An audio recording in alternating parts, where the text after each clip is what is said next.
এই ছবির গল্প ফুলবাড়ির মানুষদের নিয়ে। ফুলবাড়ি বাংলাদেশের উত্তর পশ্চিম অঞ্চলে অবস্থিত। আমরা হাঁটছি ফুলবাড়ির পথে পথে। আমরা ফুলবাড়িবাসীদের কাছে জানতে চাই কেন তারা ফুলবাড়িতে উন্মুক্ত কয়লা খনি করার বিরোধিতা করছেন।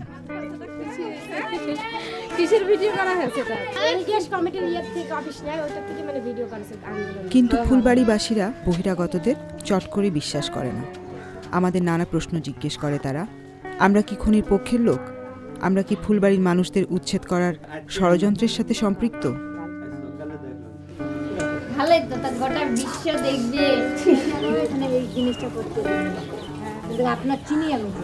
আমরাও ফুলবাড়িতে কয়লা খনি চাই না জেনে আশ্বস্ত হয়ে তারপর তারা আমাদের ঘোরাঘুরির অনুমতি দেয়। এই পাড়াটিকে স্থানীয়রা বলেন জোলাপাড়া। 1947 সালে অখণ্ড ভারতবর্ষ বিভক্ত হয়ে ভারত ও পাকিস্তান হওয়ার সময় অনেক মুসলমান ভারত থেকে অভিবাসন করে এই পাড়ায় বসতি গড়ে তোলে।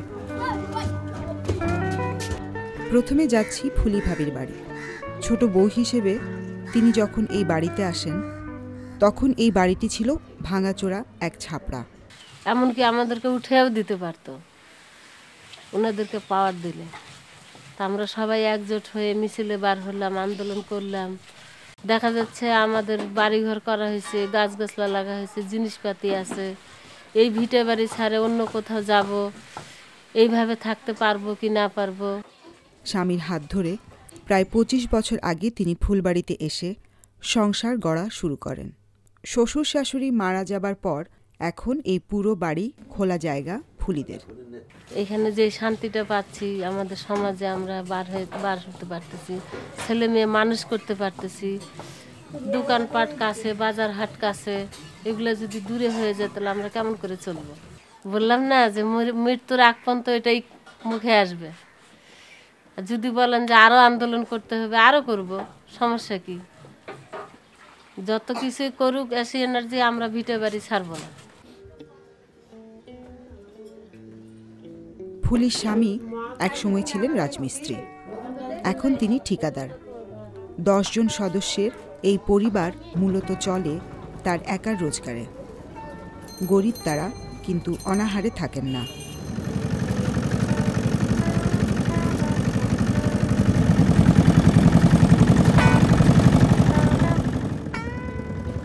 আমরা এখন ফুলির স্বামী আলাউদ্দিনের সাথে যাচ্ছি ফুলবাড়ি শহরের একটু বাইরে মাদিলাহাটে। সেখানে একটি ইউনিয়ন পরিষদ ভবন বানাচ্ছেন তিনি।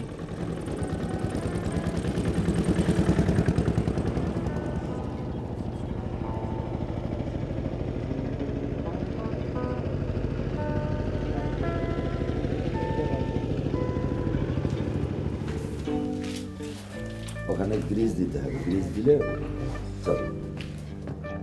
আলাউদ্দিন ভাইয়ের কর্মব্যস্ততার ফাঁকে জানতে চাইলাম কেন তিনি কয়লা খনি চান না। ফুলবাড়ি থানায় অনেক সরকারি জায়গা আছে যেগুলার কোনো কাগজ নাই। এই ধরনের জায়গার উপরে অনেক বাড়ি ঘর আছে, হয়তো আমারও বাড়ি ওই রকম জায়গার উপর আছে। এই জায়গা গভর্নমেন্ট অ্যাকোয়ার করলে তো টাকা দিবে না, তাহলে আমাকে খালি হাতে ওই জায়গা ছাড়িয়ে দিতে হবে। আবার যিনারা টাকা পাবেন, জায়গা খনি এলাকায় যেটা পড়বে ওনারা তো টাকা পাবেন, কিন্তু যেটা খনি এলাকার বাহিরে এদেরকে তো গভর্নমেন্ট এই জায়গা তো কিনবে না। তখন পানি, আবহাওয়া এগুলো তো একটা ক্রাইসিস দেখা দিবে। বিশেষ করে পানিটা সব থেকে বড়। এই কারণে তখন আমাদেরকে পালাতে হবে, মূল্যও পাবো না, জায়গাও ছাড়ে পালাতে হবে। আমরা কোথায় যাব? আমাদের তো যদি অচেনা কোথাও কোনো জায়গায় যাই আমাদের কেউ চিনবে না। আজকে যে কর্ম করে খাচ্ছি এই কর্মটাও হয়তো পাবো না। আমার বাড়ি ফুলবাড়ির থেকে আজ এই যে 10 মাইল দূরে আসছি মাদলাতে। এখানে বহু লোক আমাকে চেনে। আমি কোনো বিপদে পড়লে এখানকার লোক আমাকে উদ্ধার করবে। কিন্তু অচেনা কোনো জায়গায় যদি যাই আমাকে তো কেউ চিনবে না। আমি যদি অ্যাক্সিডেন্টও করি তো মানুষ বলবে অচেনা লোক, ফেলে দেও কোথাও। ফুলবাড়ির মানুষ যে কয়লা খনি প্রকল্পের বিরোধিতা করছেন সেটা এশিয়া এনার্জি নামে একটি বহুজাতিক তেল কোম্পানির একটি প্রকল্প। দক্ষিণ এশিয়ার বঙ্গোপসাগর ঘেঁষে ছোট একটি দেশ বাংলাদেশের উত্তর পশ্চিম অংশের একটি জেলা দিনাজপুর। সেই জেলার 4টি উপজেলা এই প্রকল্পের মধ্যে পড়েছে। উপজেলাগুলো হল ফুলবাড়ি, বিরামপুর, নবাবগঞ্জ ও পার্বতীপুর। এই এলাকার মাটির নিচে 572 মিলিয়ন টন কয়লা আছে। প্রকল্প অনুযায়ী এই কয়লা উত্তোলন করতে প্রায় 10,000 হেক্টর এলাকার জমি হয়ে যাবে এরকম। স্থানীয়দের হিসেবে প্রকল্প বাস্তবায়ন করতে গেলে উদ্বাস্তু হয়ে যাবে 5 লক্ষ মানুষ।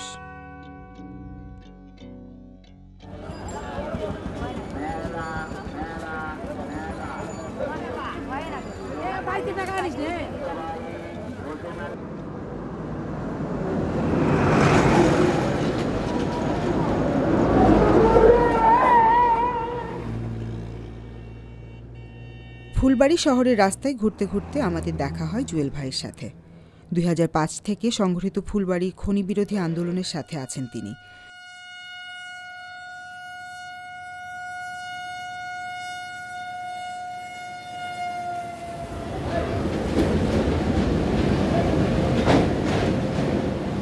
তার পরিবার ফুলবাড়ির ধনী কৃষক পরিবারগুলোর মধ্যে অন্যতম।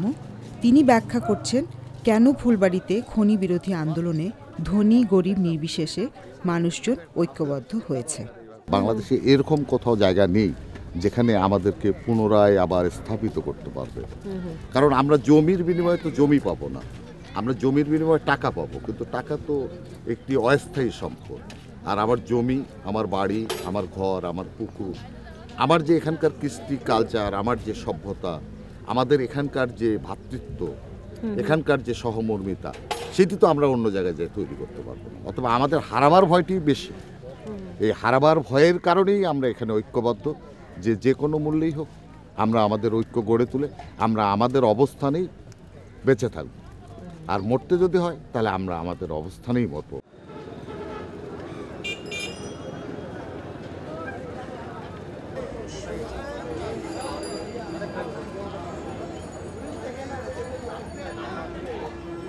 ফুলবাড়িতে আমাদের আরেক বন্ধু ফকির আলী। 2 মেয়ে আর 1 ছেলে নিয়ে ফকির আলীর দম্পতি বসবাস করেন ফুলবাড়ির শহর এলাকায়। ফকির আলী একজন রিকশা চালক, কিন্তু চিরকাল তিনি রিকশা চালক ছিলেন না। যুবক বয়সে 2বার বাংলাদেশের সীমান্ত রক্ষাকারী সশস্ত্র বাহিনীতে যোগ দেওয়ার সুযোগ পেয়েছিলেন তিনি, কিন্তু মায়ের আদরের ছেলে ফকির মায়ের কাছেই থেকে গিয়েছিলেন। স্বাধীন ব্যবসায় আগ্রহী তিনি, তাই করেছেন সবজি ও ফলমূল ফেরির ব্যবসা। ব্যবসার কাজে জীবনের ঝুঁকি নিয়ে পারাপার করেছেন বাংলাদেশ ভারত সীমান্ত। ফুলবাড়ির স্বাধীনচেতা এই মানুষটির কাছে সবচাইতে ভয়ঙ্কর দুঃস্বপ্ন হলো উদ্বাস্তু হয়ে পড়া। আমি এই জীবনটা তো দেখছি, 1971 সালের এই জীবনটা তো দেখছি যে শরণার্থী কি। কিন্তু শরণার্থী হয়ে এসেও দেশ স্বাধীনের পর এসে আমি আমার বসত বাড়ি তো পাইছি। হয়তো বাড়িঘর ছিল না, ভেঙে গেছে, ভেঙে দিচ্ছে, কিন্তু তারপরে তো আমার জায়গাটা পাইছে। কিন্তু এশিয়া এনার্জি যদি জায়গা নিয়ে নেয়, কিন্তু এই জায়গাটা আমি কোথায় পাবো? আমাকে তো অন্য কেউ জায়গা দিবে না, কিংবা সরকারও আমাকে জায়গা দিবে না। আমি শরণার্থীর চেয়েও শরণার্থী হয়ে যাব। শুধু উচ্ছেদ হয়ে যাবার আশঙ্কাই নয়, আত্মসম্মান রক্ষার তাগিদ থেকেও ফুলবাড়ির খনি বিরোধী আন্দোলনে যোগ দিয়েছেন ফকির আলী, যিনি শুধু সামান্য রিকশা চালক নন, ফুলবাড়িতে সুন্দর কণ্ঠস্বরের অধিকারী বলে ঘোষক হিসেবেও সবাই তাকে আদর করেন। রংপুর এলাকায় অনেক জায়গায় বন্যা হয়েছে, অনেকে এসে আমাদের এলাকায় অবস্থান নিচ্ছে। তাদেরকে আমাদের বাড়ির পাশে জায়গা দেওয়া আমরা, কিন্তু আমাদেরকে সেই জায়গাটাও তারা দিবে না। কবে ছড়াও এটা আবর্জনা, এরা এই মাটি বিক্রি করে খায়, এদেরকে রাখাই যাবে না। অতএব এই আন্দোলন চলবে, এশিয়া এনার্জিকে কোনো উপায়ে এই জায়গা দেওয়া যাবে না।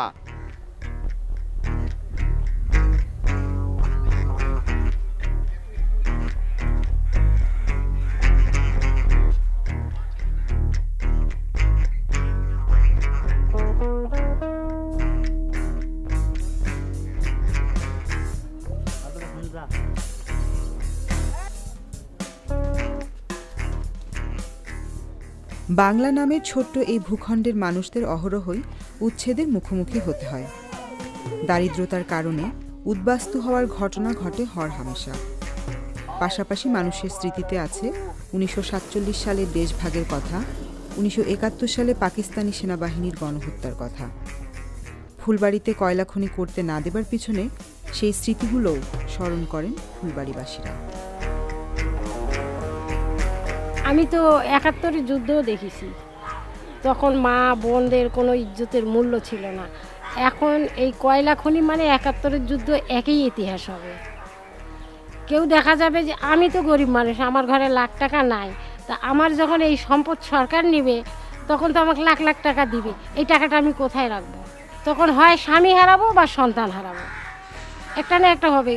71-এ দেখেছি মানুষ জীবনের ভয়ে, আমরা এই যে টাউনের মানুষ জীবনের ভয়ে গ্রামে গেছি, ওখানে ডাকাতেরা আসে মারে জবাই করে টাকা পয়সা লুটপাট করে নিয়ে ভারতে চলে গেছে। এটা তো আমার ছোটোবেলার দেখা জিনিস।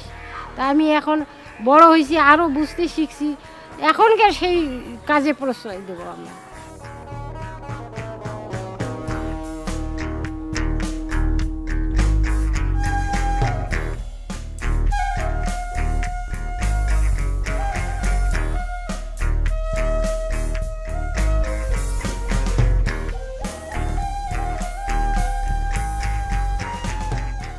বাংলাদেশ পৃথিবীর সবচাইতে অনুন্নত দেশগুলোর একটি।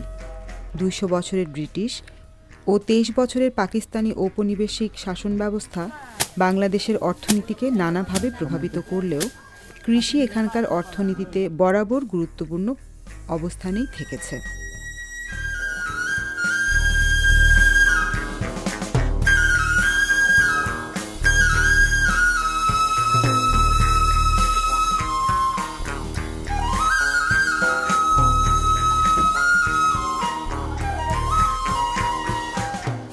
কৃষকদের মধ্যে আছে বাঙালি মুসলমান, পাশাপাশি আছে বাঙালি হিন্দু, সাঁওতাল, এরকম নানা জাতের লোকজন।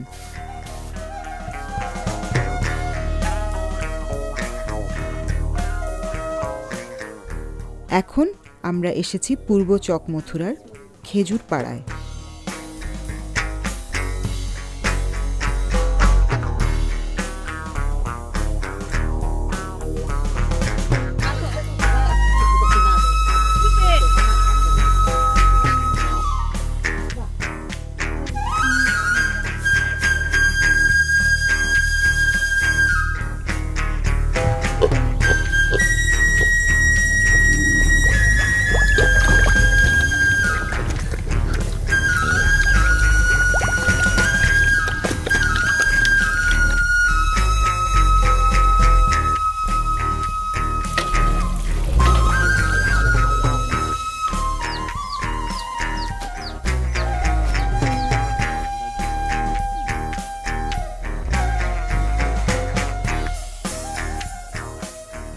ফুলবাড়িতে সাধারণ খেটে খাওয়া মানুষের সংখ্যাই বেশি। এদের মধ্যে আছেন ছোট ছোট দোকানদার, দালান কোঠা নির্মাণ শ্রমিক, ভ্যান ও রিক্সা চালক, পশুপালক, ছোট কৃষক ও ক্ষেত মজুর। ফুলবাড়িতে খেটে খুঁটে যেভাবে তারা তাদের জীবন গড়ে তুলেছেন, এখান থেকে উচ্ছেদ হয়ে অন্য কোথাও গিয়ে সেরকম একটা জীবন গড়ে তোলা তাদের পক্ষে একেবারেই কি অসম্ভব? উত্তর দিলেন সাঁওতাল কৃষক রমাই সরেন। খুব কষ্ট ᱦᱩᱭᱩᱜᱼᱟ যে ᱚᱱᱟ ᱡᱟᱭᱜᱟ ᱨᱮ ᱥᱮᱱ ᱠᱟᱛᱮ ᱚᱲᱟᱜ ᱫᱩᱣᱟᱹᱨ ᱚᱱᱟ ᱡᱟᱭᱜᱟ ᱨᱮᱱᱟᱜ ᱢᱤᱫᱴᱟᱝ ᱯᱚᱨᱤᱵᱮᱥ ᱥᱟᱶᱛᱮ নিজেই খাপ খাওয়া বা মিলতাল মিলাও লাᱹᱜᱤᱫ ᱛᱮ অনেক সময় না দরকার মেনা। আবার যেগুলো প্রজন্ম কো হিজুᱜᱼᱟ নুকু কো সাথে হয়তো হয়ে দাঁড়িয়ে, কিন্তু মেনখাই নেহর কো সাথে দো বাং। মিদ সময় নংকানা ইতিহাস মেনা, নুকু দো বীর রেন তারুপ কুল তারুপ সাথে লড়াই কাতে তাহেই কানা কো, নিত মেনা কো গিয়া। নিত হয়তো অনেক পরিবর্তন হই কানা, কিন্তু মেনখাই সান্তালা ইতিহাস তো আড়ি জুদা, খুব লাউড়িয়া জাত হিসাব তো কোয়া খাইতো।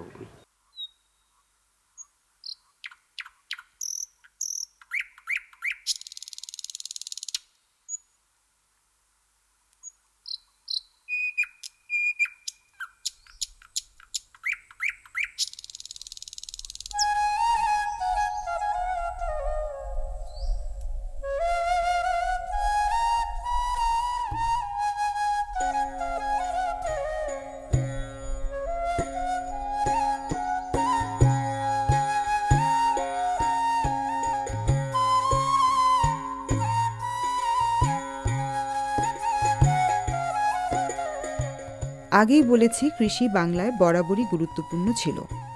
এখানকার কৃষি থেকে উদ্বৃত্ত শোষণ করে ঔপনিবেশিক দেশগুলোর কলকারখানা তৈরি হলেও বাংলাদেশে শিল্পায়ন হয়নি। 1971 সালে গণপ্রজাতন্ত্রী বাংলাদেশ গঠিত হলেও দেশটির অর্থনীতির উপর আধিপত্য তৈরি হয়েছে নব্য লুটেরা গোষ্ঠীর, যার মধ্যে আছেন দখলদার, বহুজাতিক কোম্পানি, ব্যাংক ও দুর্নীতিবাজ চোরাই টাকার মালিক। বৃহত্তর দিনাজপুর জেলা, যেখানে ফুলবাড়ি অবস্থিত, সেই এলাকাটি সবসময় কৃষিপণ্য, বিশেষ করে খাদ্যশস্য উৎপাদনের শীর্ষে। বাংলাদেশের অন্যান্য জায়গার মতো ফুলবাড়িতে ছোট ছোট জোতের মালিক কৃষকের সংখ্যা বেশি। এখানে কৃষকেরা বছরে 3টি মৌসুমে চাষবাস করে, কিন্তু জমি চাষ করে পাওয়া শস্য থেকে কৃষক পরিবারগুলোর কারো টেনে টুনে সারা বছরের খোরাকি চলে, কারোর তাও চলে না।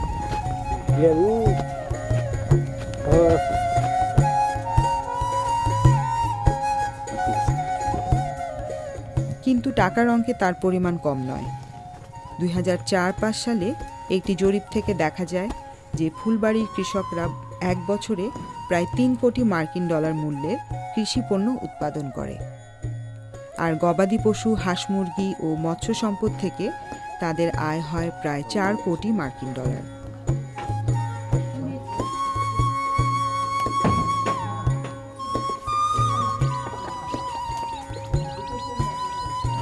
তোমরা যত শ্রমিক আছো, এক ওই থানার সামনে যদি ধর্মঘট না করো তাহলে মানুষের জামিন হবে না। আমাকে তো ভয় করতে। এই কৃষকদের স্বার্থ চিন্তা রাষ্ট্র পরিচালনাকারী গোষ্ঠী করে না, কোনোদিনই করেনি। আর কৃষকরা কালে কালে বিদ্রোহ করে তার জবাব দিতেও পিছপা হয়নি। তেভাগা কৃষক আন্দোলনের সাক্ষী কৃষক সংগঠনের এক কৃষক পরিবার বলেন তাদের কথা সরকারের না শোনার কাহিনী। কিন্তু সরকার আমরা বানাইছি বলি যে সরকার এসে আমাদের জমি জমা সব কিছু শেষ করে দেবে, তাকে তো আমরা এলাকা লিখে দেয়নি। হাসিনা আজকে সরকার আছে 5 বছর পর থাকবে না, কিন্তু আমরা তো থাকবো। আমরা তো থাই সরকার, আমরা তো অস্থায়ী সরকার না। গরিব মানুষের কথা সরকার শুনে না। শুনবি, মেম্বার চেয়ারম্যানে শুনোছে না ভালো মতন, আর সরকার শুনবি আমার কথা।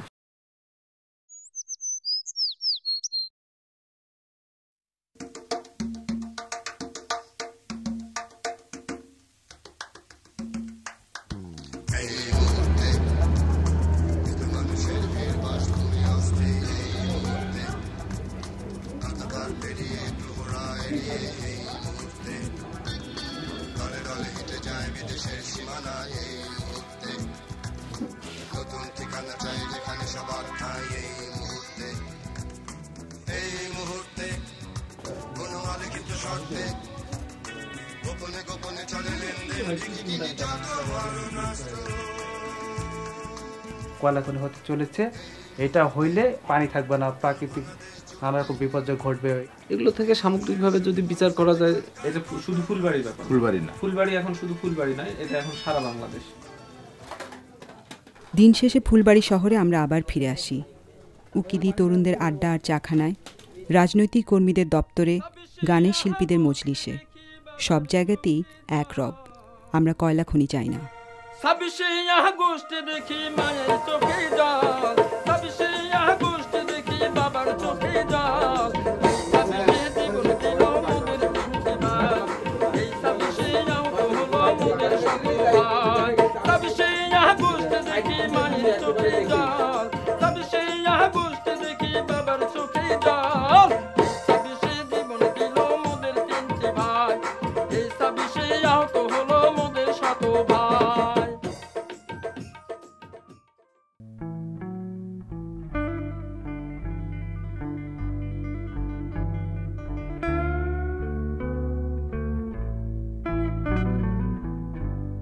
ফুলবাড়ি থেকে আমাদের ফেরার সময় হয়, কিন্তু ফুলবাড়ির মানুষের খনি বিরোধী আন্দোলনের শেষ আমরা খুঁজে পাই না।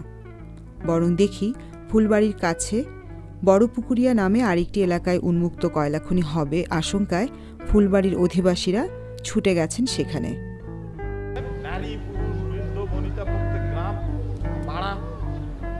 শুরু হয় কয়লা খনি বিরোধী আন্দোলনের আরেক অধ্যায়। হয়তো ফুলবাড়ির বন্ধুদের কথাই ঠিক, হয়তো কয়লাখনি বিরোধী আন্দোলন শুধু ফুলবাড়ির বিষয় নয়, হয়তো এটা সমগ্র বাংলাদেশের আন্দোলন, হয়তো ফুলবাড়ির আন্দোলন লুটেরাদের আগ্রাসনের মুখে সারা পৃথিবীর সাধারণ নারী পুরুষের অস্তিত্ব টিকিয়ে রাখার আন্দোলনের সাথেই সম্পর্কিত।